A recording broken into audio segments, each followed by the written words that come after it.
अब भारत और अमेरिका के बीच ट्रेड टैरिफ को लेकर विवाद चल रहा है और इसी बीच भारत ने अमेरिका के ultra advanced F-35 fighter jets का ऑफर सीधे सीधे ठुकरा दिया। और ये कोई छोटी बात नहीं है। ये फैसला उस वक्त आया जब अमेरिका के राष्ट्रपति डोनाल्ड ट्रंप ने भारत को ट्रेड टैरिफ की धमकी दी और दोनों देशों के बीच इकोनॉमिक और स्ट्रेटेजिक टेंशंस बढ़ने लगे।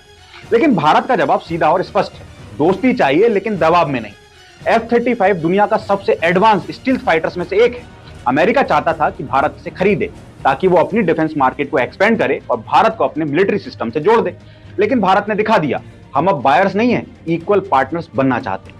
भारत ने हमेशा अपनी विदेशी नीति में नॉन अलाइनमेंट और स्ट्रेटेजी ऑटोनॉमी की पॉलिसी को फॉलो किया। रसिया से S-400 लेना हो या क्वाड कंट्रीज के साथ मिलकर इंडो पैसिफिक में काम करना, भारत अपना इंटरेस्ट सबसे पहले रखता है। चाहे F-35 जेट्स कितना भी एडवांस्ड हो, उसका मेंटेनेंस और ऑपरेशनल कॉस्ट बहुत ज्यादा है।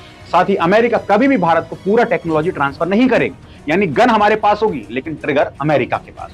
LCA तेजस, AMCA जैसे इंडिजिनस फाइटर जेट्स पे भारत खुद काम कर रहा है। HAL और DRDO जैसे ऑर्गेनाइजेशंस अब मॉडर्न जेट्स बना रहे हैं, यानी भारत का विजन अब है खुद बनाएंगे, किसी और का सहारा नहीं लेना। एक तरफ दोस्ती की बात करना, दूसरी तरफ रिलीजियस फ्रीडम, ह्यूमन राइट्स के नाम पर भारत पर उंगली उठाना, कभी पाकिस्तान के नैरेटिव को सपोर्ट करना तो कभी चाइना से कन्फ्रंटेशन के समय न्यूट्रल स्टैंस लेना, ये सब चीजें भारत को स्ट्रेटेजिकली कॉशियस बनाती है। अमेरिका चाहता है कि भारत को चाइना के खिलाफ यूज करे, लेकिन भारत किसी का प्रॉक्सी बनने को तैयार नहीं है।